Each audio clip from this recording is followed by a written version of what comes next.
헬렌 켈러 잘 아시잖아요.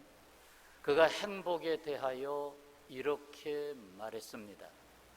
많은 사람들은 진정한 행복이 무엇인지 잘 모르고 있다. 행복은 자기 만족에서 얻어지는 것이 아니라 가치 있는 일에 충실할 때 얻어지는 것이다. 자, 그 끝부분 행복이란, 따라서 하시죠. 행복이란 가치 있는 일에 충실할 때 오는 것이다.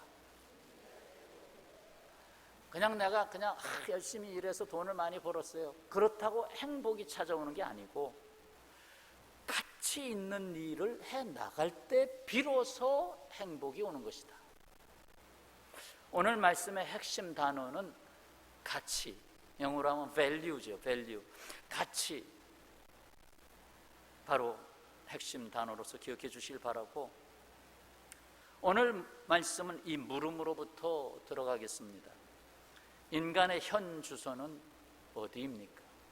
인간의 현 주소, 다른 말로 하면 인간이란 무엇입니까? 인간은 하나님이 하나님의 형상대로 창조하였습니다. 인간은 성령께서 내주하심으로 우리의 영혼과 교제하심으로 삶이 될 때 비로소 생명 가치가 있는 삶을 살도록 지음 받았습니다. 그런데 불행하게도 인간은 성령이 내주하시는 영을 조차 살지 못하고 육신을 따라 사는 어리석음에 빠지고 말았습니다. 문제는 인간이 이 세상에 사는 동안 그 육신에게 져서 육신의 종이 되어 살다가 원하지 아니하는 영원한 사망에 이르게 된다는 것입니다. 좀 순화해서 말씀드렸어요. 다른 말로 하면 지옥에 던져진다는 얘기입니다. 하지만 성령의 사람으로 살면서 생명의 가치를 충만케 하고 사랑과 진리에 이르는 생명 가치를 지닌 천국 백성으로서 살 때 영생에 이르는 하나님의 자녀가 됩니다. 인간의 심령을 들여다보면 태어나면서부터 죽을 때까지 육적인 자아와 영적인 자아가 끊임없이 끌고 당기는, 밀고 당기는 이러한 긴장 관계를 갖게 됩니다. 다른 말로 하면 영적 전쟁이죠. 이에 대하여 사도 바울은 이렇게 말씀합니다. 오늘 본문 시작 5절 6절이죠. 육신을 따르는 자는 육신의 일을, 영을 따르는 자는 영의 일을 생각하나니. 6절을 보세요. 육신의 생각은 사망이요 영의 생각은 생명과 평안이니라. 이 6절의 말씀이 오늘 요절입니다. 계속 반복하겠습니다. 우리는 이 엄연한 사실을 알아야 합니다. 인간이 하나님을 떠남으로 인간은 뒤바뀐 가치의 종이 되고 말았습니다. 뒤바뀐 가치, 다른 말로 바꾸면 뒤집힌 가치, 또 다른 말로 하면 전도된 가치, 거기에 빠진 인생이 되고 말았다는 거예요. 곧 영을 따르지 아니하고 육을 우선하여 따르게 됐다는 것입니다. 영이 육을 끌고 가야 되는데 육이 영을 종으로 부려먹는 거예요. 그러니까 전도된 가치죠. 순리가 영리로 뒤집힌 세상이라고 할 수 있는 것입니다. 예로 성소수자의 인권을 존중하자. 성소수자는 사실 동성연애자들 여기서 표현하고, 남자 같지만 나는 여자다, 난 여자 같지만 난 남자다, 이러한 사람들에 대해서 인권을 존중해 줘야 된다. 좋습니다. 좋지만 그것에 대해서 치유해 줘야 되고, 그것은 어떻게든지 사랑으로 치유해서 올바른 궤도에 올라설 수 있도록, 남자가 남자를 좋아해서 같이 잠을 자고 원치 않는 그런 약간 지저분한 관계를 맺고, 이거는 결국 병도 가져오고 사회를 문란케 하고, 이건 도덕적으로 옳지 않다. 오히려 그것을 가치로 이렇게 들고 나오면서 그것이 아닌 대다수의 사람들, 지금 동성연애 반대가 80%가 넘습니다. 이렇게 저거 나오는 걸로 보면 80%가 넘는 사람이 동성연애를 반대하는데, 왜 동성연애 하면 안 된다라는 말을 하는 교회에 대해서는 벌금을 때리겠다라고 말하느냐 이거예요. 그러니까 더 큰 가치인 하나님의 법도, 공익, 그리고 도의를 무너뜨리는 세상으로 오히려 추락하고 있다. 오히려 가치가 전도됐다. 성소수자의 왜곡된 가치를 보호하다 보니까 건전하고 깨끗하고 성결하게 살고자 하는 사람들의 가치가 오히려 파괴되고 있다. 원숭이가 병 속에 든 맛있는 과일, 그걸 먹기 위해서 병 주둥이에 손을 넣습니다. 그리고 과일을 잡았습니다. 잡아 빼려고 그러니까 안 나오는 거예요. 주먹을 줬으니까 안 나오죠. 들어갈 땐 이렇게 들어갔는데 이렇게 하니까 안 빠지는 거예요.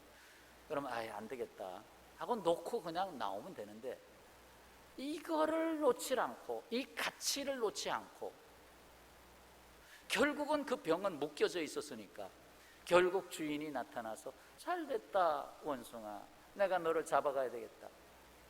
잡아서 서커스 단에다 팔든지 잡아먹든지, 이제 끝난 거예요.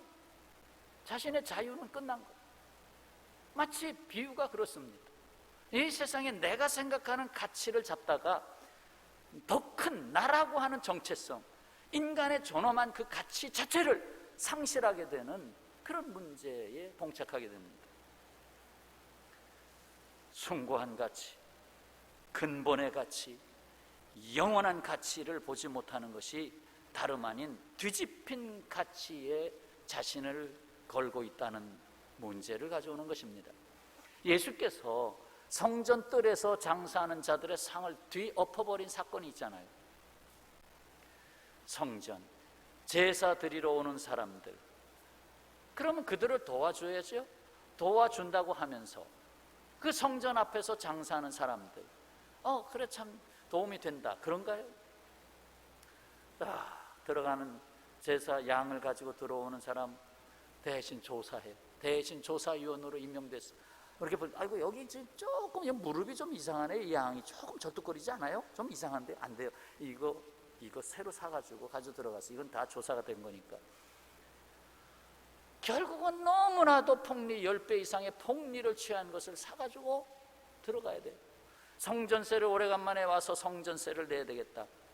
성전세를 내는데 그 돈으로 못 냅니다. 돈을 바꿔야 됩니다. 우리가 지정한 돈이 있습니다. 그 바꾸면서 폭리를 취하고, 그 폭리 뒤에는 당시 타락한 종교 지도자들이 있는 거예요. 그러니까 성전을 성전되게 하고 예배를 예배되게 해야 되는데 오히려 망가뜨리고 있다는 거예요. 그러니까 가치가 뒤집힌 거예요. 그러니까 예수님이 그 상을 엎어버린 거예요. 너희들의 가치가 지금 잘못됐다, 엎어버린 거예요. 자, 영적 가치와 육적 가치의 핵심에는 어떤 차이가 있습니까? 영적 가치의 핵심에는 희생적 사랑이 있어요. 사랑인데 희생이 들어가 있어요. 좀 다른 말로 하면 타자 중심적 삶의 가치관입니다. 그러나 반대로 육적인 가치의 핵심에는 이기적 욕망이 있습니다. 결국 자기 중심적이죠. 나한테 유익한 것만 골라서 내가 좀 손해보는 건 전혀 용납이 안 되고, 이기적 욕망, 그게 육적 가치를 따라가. 그러니까 영적인 사람은 내가 죽고자 하기에 오히려 살아나게 되고, 육적인 사람은 내가 살고자 하기에 오히려 죽음에 이르게 됩니다. 이러한 영적 가치를 육적인 가치 앞에 두도록 설계하신 분은 누구이십니까? 바로 하나님 아니십니까? 하나님이 그렇게 설계를 했어요. 인간은 영과 육을 갖고 있는데 영이 끌고 가도록 설계하셨어요. 근데 이 세상, 타락한 이 세상, 하나님을 떠난 세상은 육이 영을 그냥 손에 쥐고 가지고 놀아요. 그렇습니다. 인간의 가치를 보시기에 심히 좋았더라라고 하신 그 하나님의 말씀을 다시 회복하게 하실 수 있는 분은 오직 하나님밖에 없습니다. 다시 에덴 동산에서 하나님이 참 보기 좋았다 하는 그것을 회복해야 되는 거예요. 사람들을 볼 때 하나님이 참 보기에 좋구나 그래야 되는데 하나님이 아니다, 내가 고개를 돌려야 되겠구나, 아니다, 그건 안 된다는 거죠.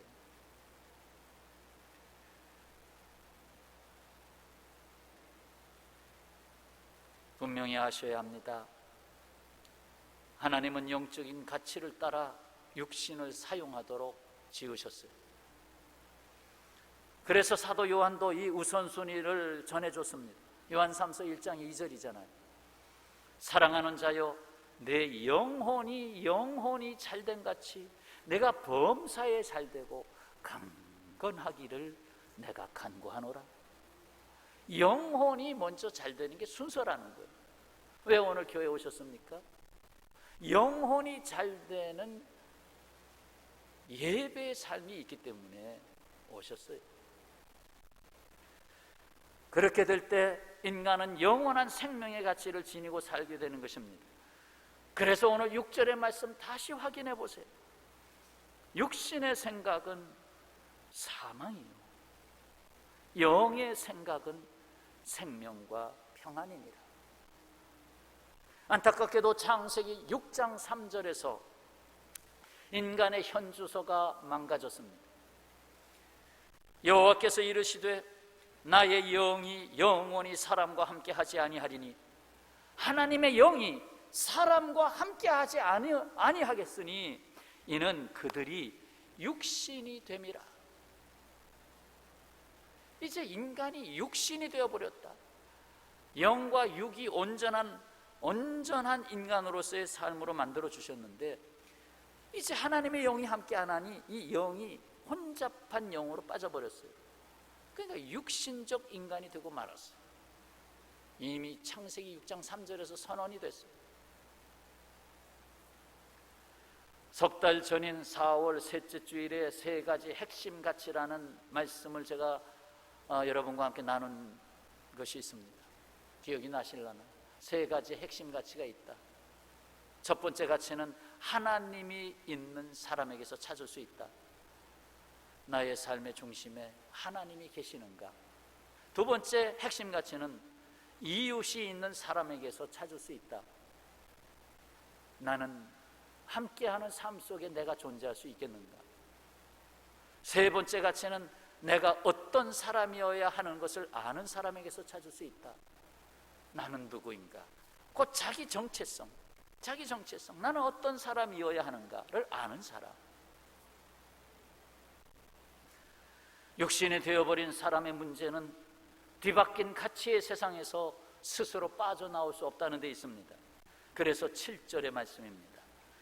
육신의 생각은 하나님과 원수가 되나니 이는 하나님의 법에 굴복하지 아니할 뿐 아니라 순종하지 아니할 뿐 아니라 하나님의 법을 따라가지 아니할 뿐만 아니라 할 수도 없음이라. 하려고 해도 안 되더라는 거예요.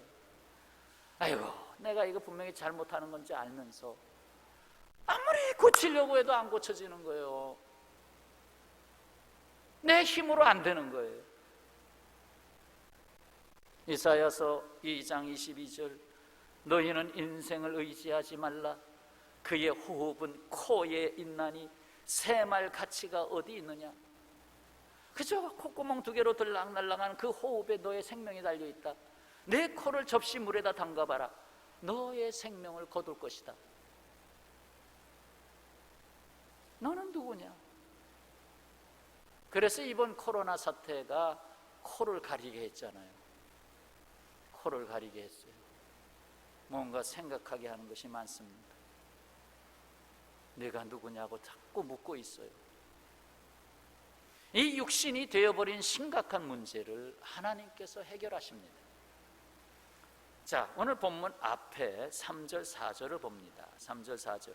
율법이 육신으로 말미암아 육신이 되어버린 인간은 연약하여 할 수 없는 그것을 하나님은 하시나니, 곧 죄로 말미암아, 죄의 문제가 육신의 문제에 연결되어 있죠. 죄로 말미암아 자기 아들을 죄 있는 육신의 모양으로 보내어 육신의 죄를 정하사. 4절. 육신을 따르지 않고 그 영을 따라 행하는 우리에게 율법의 요구가 이루어지게 하려 하심이니라. 여러분, 3절에서는 하나님의 사랑이 나타납니다. 독생자 예수 그리스도, 아들 예수 그리스도를 십자가에 못 박으며 이 인류의 죄를 지고 가시죠. 하나님의 사랑이 나타나고, 4절에서는 육신으로는 율법을 따라갈 수가 없고 오히려 따라가려고 하면 더 죄인이 되고, 그런 인간을 영을 따라가니까, 하나님의 영을 따라가니까 율법의 요구가 이루어지더라. 율법의 요구가 이루어지면 의롭게 된다는 얘기입니다. 결국 하나님의 의가 나타납니다. 3절에서는 하나님의 사랑, 4절에서는 하나님의 의가 나타나는 것입니다. 사랑이 없는 의도 안 되고요, 의가 없는 사랑도 안 됩니다. 이 두 가지를 다 이루신 분이 육신의 모양을 입고 오신 하나님, 오직 예수 그리스도입니다. 십자가는 사랑과 의를 완성한 역사입니다. 그래서 다 이루었다 하는 말씀을 어디서 하셨어요? 십자가에서 숨을 거두시기 직전에 선포하신 것입니다. 다 이루었다. 결국 십자가, 주님의 십자가는 내가 죽지 않으면 다시 살 수 없다는 것을 이 세상에 보이신 가장 놀라운 사건인 것입니다. 그렇습니다. 내 안에 주님이 들어오실 때 비로소 육신이 되어버린 인간이 죽고 하나님의 사람으로, 영적인 사람으로 다시 살아나는 것입니다. 로마서 8장 9절, 10절, 11절. 만일 너희 속에 하나님의 영이 거하시면, 하나님의 영, 성령도 주님이시죠. 너희가 육신에 있지 아니하고 영에 있나니 누구든지 그리스도의 영이 없으면 그리스도의 사람이 아니다. 또 그리스도께서 너희 안에 계시면 몸은 죄로 말미암아 죽은 것이나 영은 의로 말미암아 살아있는 것이다. 의롭게 해주셨다. 예수를 죽은 자 가운데서 살리신 이의 영, 부활의 영이 너희 안에 거하시면 그리스도 예수를 죽은 자 가운데서 살리신 이 하나님이 너희 안에 거하시는 그의 영으로 말미암아 너희 죽을 몸도 살리시리라. 참, 코로나 때문에 죽음을 두려워서 온 세계가 지금 돌던 지구가 멈춰설 만큼 지금 어렵습니다. 그러나 우리는 초월한 사람들입니다. 너희 죽을 몸도 살리시리라. 아직 해야 할 일이, 이 지구상에 아직 해야 할 일이 있기 때문에 코로나 하나님이 끝까지 끌고 가지는 않으실 겁니다. 어느 때가 되면 정리하시겠죠. 다시 이 말씀을 담으셔야 합니다. 8장 6절. 자, 다 같이 읽겠습니다. 육신의 생각은 사망이요 영의 생각은 생명과 평안이니라. 하나님의 자녀된 여러분, 여기 바이러스와 바이러스를 이기는 항체가 있습니다. 항체, 바이러스와 항체. 바로 육신의 생각은 사망 바이러스입니다. 사망을 가져오는 바이러스입니다. 그러나 영의 생각은 생명과 평안을 가져오는 항체입니다. 이 바이러스를 어떻게 이길 것이냐? 내가 이 세상 살아가는데 수없이 많은 바이러스, 부정적인 바이러스가 수없이 나를 공격해 옵니다. 이걸 이기려면 영의 생각이라는 것을 가진 것으로 물리치지 않으면 어렵습니다. 이러한 사망과 고통의 바이러스를 깨뜨리고 생명과 평안의 항체를 만드는 공장이 있습니다. 그 항체를 만드는 공장이 있어요. 어디죠? 바로 예수 그리스도의 대속의 십자가와 성령님의 임재하심으로 세우신 교회입니다. 교회는 항체를 만들고 있습니다. 믿음으로 세상을 이겨라. 성령의 사람이 되어 세상을 이겨라. 악을 악으로, 간의 악을 선으로 이겨라. 그 모든 항체가 교회에서 성령의 임재 가운데에 계속 생산되고 있는 것입니다. 그저 내 마음이 죽을 듯 했지만 교회에 다시 나와서 또 다시 힘을 얻는 것입니다. 참 안타까워요. 우리나라가 자살률 세계 1위라는 건 아시죠? 세계 1위의 자살. 툭하면 자살을 미화시켰어요. 아니거든요. 하나님이 주신 생명 내가 거둘 수가 없어요. 어떤 고통이 와도 그 고통 속에서 하나님이 훈련시키는 게 있는데 그 고통이 싫다고, 또는 이 고통 때문에 내가 체면이 아니라 그래서 나 그냥 사라져야 되겠다. 그러면 내가 사라지면 항속권 없음하고 끝날 테니까. 아니죠. 살아있어야죠. 그래서 나의 정체성이 무언가 끝까지 찾아야죠. 사도 바울은 에베소 교회에서 목회를 하고 있는 디모데에게 교회에 대하여 전합니다. 디모데전서 3장 15절, 이 집은 살아계신 하나님의 교회요 진리의 기둥과 터니라. 교회는 진리의 기둥과 터래요. 터가 있어요. 그리고 기둥이 있어요. 그럼 집 짓는 거죠. 교회는 하나님의 집이다. 그런데 어떻습니까? 가치가 뒤집힌 세상의 권세는 진리의 기둥과 터인 교회를 핍박합니다. 갈라디아서 4장 29절, 그러나 그때에 육체를 따라난 자가 성령을 따라난 자를 박해한 것 같이 이제도 그러하도다. 이제도는 2000년이 지나도 이제, 3000년이 지나도 이제 육체를 따라난 자, 곧 육신의 생각을 좇는 자가 성령을 따라난 자, 영을 좇아 살아가는 자를 박해한다. 이게 세상 현실입니다. 뭐라고 할 수가 없어요. 세상 현실이 그래요. 가치가 전도됐기 때문에 그래요.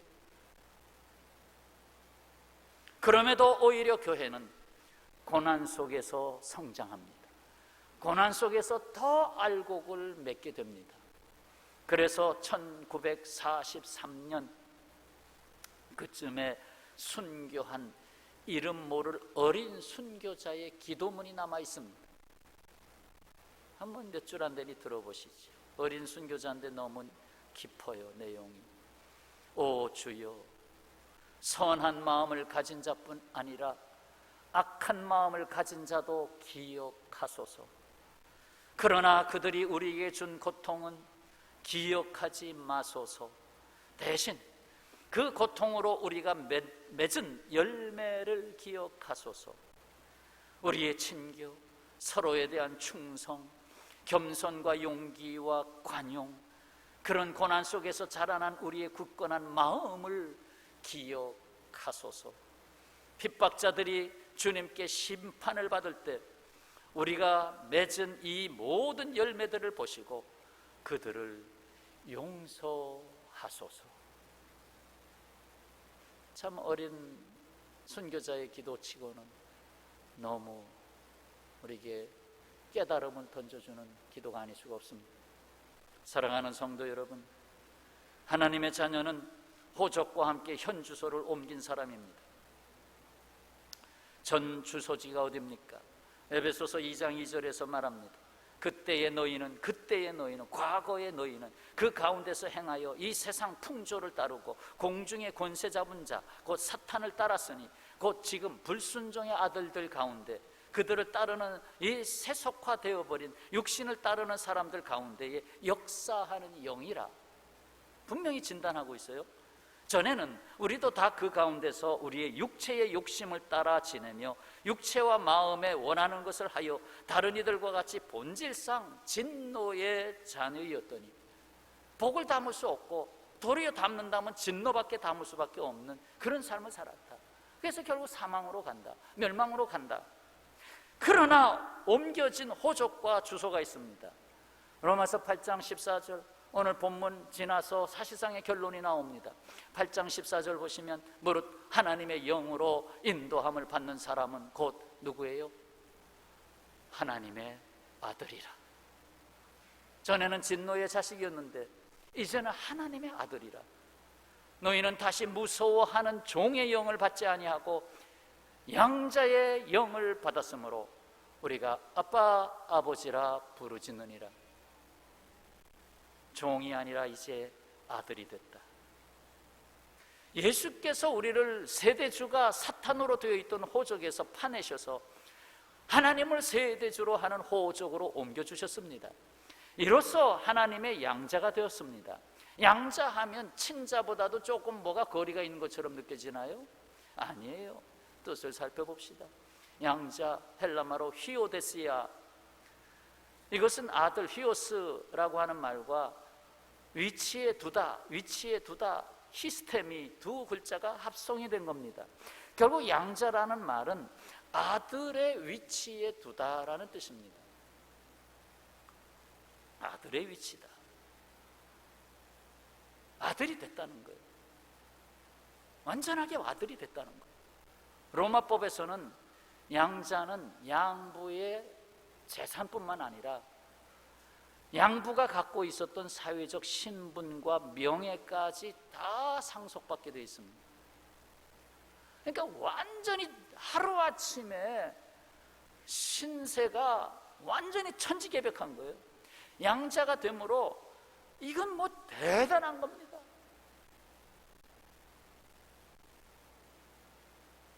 우리는 하나님의 영으로 인도받아서 하나님의 아들, 하나님의 양자가 됐어요. 그래서 하나님은 아빠, 아버지라 부르게 된다. 아빠는 그냥 애칭의 아빠가 아니에요. 이거는 아람어, 다시 말해서 그때 당시에 보통 사람들이 일반적으로 쓰는 언어가 아람어였어요. 아랍어가 아니고 아람어. 아람어, 뭐 달리다, 굼, 이런 단어들이 아람어인데 그 아람어를 쓰는 사람들은 그냥 서민층이다 이렇게 보시면 돼요. 그리고 헬라어를 쓰는 사람들이 있는데 그들은 좀 지식인들, 어떻게 보면 좀 세계화 하려고 했던 사람들, 그때 헬라 문명권에 살아서 그쪽에 속한 사람들. 그래서 앞에 단어 아빠는 그냥 아빠 그 발음 그대로입니다. 아빠, 아람어로 아빠가 아버지예요. 그리고 뒤에 나오는 아버지는 번역한 겁니다. 뭘 번역? 헬라 본문은 파테르라는 단어입니다. 파테르, 아버지. 헬라어로 아버지, 파테르. 그것이 이제 영어로 점점 변형되면서 father가 되죠. father. 그렇습니다. 결국 그때 당시에 살고 있는 모든 사람들, 모든 영역의 사람들을 다 망라하기 위해서 두 나라 말로 쓴 겁니다. 아빠, 아버지 하고 쓴 거예요. 사탄은 사람들을 자신의 지식으로 끌어들여 얼마 동안 인간의 삶을 부유하게 할 수 있습니다. 권력을 줄 수도 있습니다. 건강을 줄 수도 있습니다. 세상의 영광을 줄 수도 있습니다. 이에 눈에 보이지 않는 하나님보다 눈에 보이는 세상의 영광이 더 좋게 보입니다. 결국 세상을 사랑하는 길로 가게 되어 있습니다. 그러나 거기에는 거짓된 가치가 있습니다. 영리가 순리보다 더 땡기게 됩니다. 알죠? 양심에서는 조금 알고 있을 거예요. 그래도 가정을 지켜야지. 그런데 말이야 내가 다른 여자한테 자꾸 눈이 가네. 자꾸 땡기네. 그 여자 조금 실증 나면 또 다른 여자가 또 땡기네. 그런 사람이 있어요. 영리가 순리를 밀어내고 그 자리를 차지하면 그게 바로 뒤집힌 가치입니다. 요한에서 2장 16절, 이는 세상에 있는 모든 것이, 어떻게 이렇게 표현할 수 있을까? 세상에 있는 모든 것, 부분적인 것이라고 표현 안 하고 세상에 있는 모든 것이 육신의 정욕과 안목의 정욕과 이 생의 자랑이니 다 아버지께로부터 오는 것이 아니요 세상으로부터 온 것이라. 이 구덩이에 빠지면 스스로 이 구덩이를 자꾸 파괴되고 나오지 못합니다. 이 세상도 그 정욕도 지나가되 오직 하나님의 뜻을 행하는 자는 영원히 거하느니라. 주인이 왜 병아리를 정성껏 먹이를 주면서 키웁니까? 예뻐서? 귀여워서?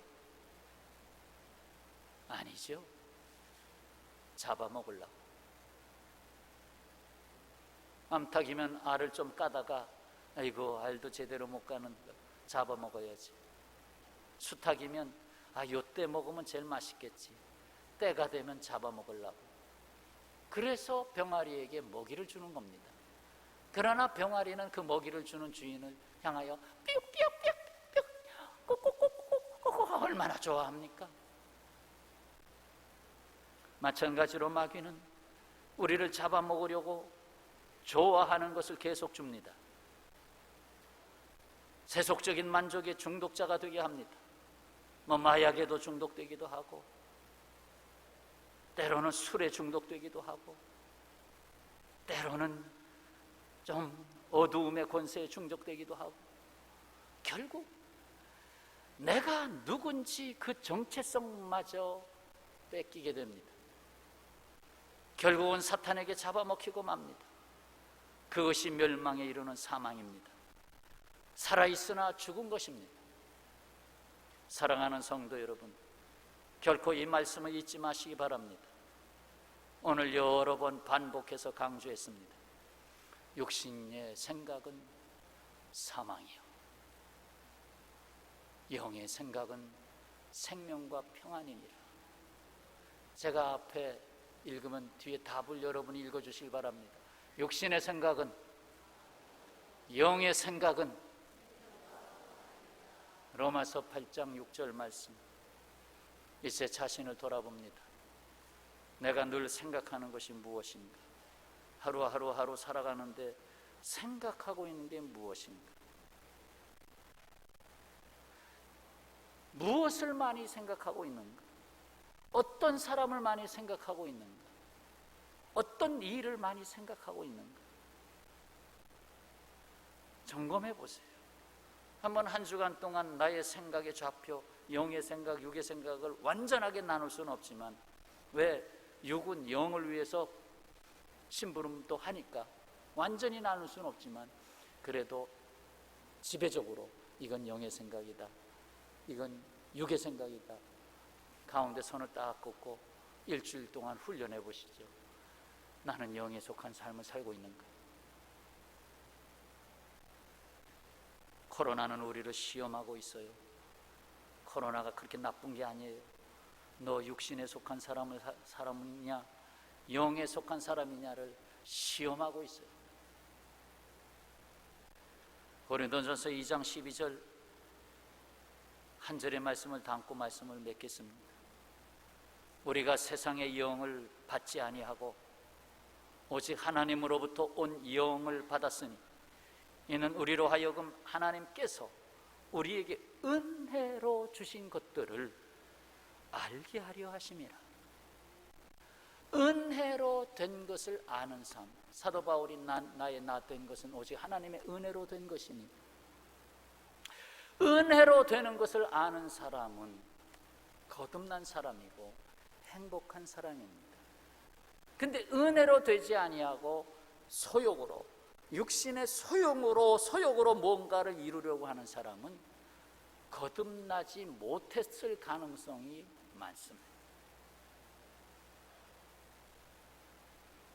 성도 여러분, 성령의 임재 안에서 인생의 최고 가치를 찾아가며 하나님이 은혜로 주신 것이 무엇인지를 점점 더 알아가는 인생 여정이 되시기를 주님의 이름으로 축원합니다. 기도하겠습니다.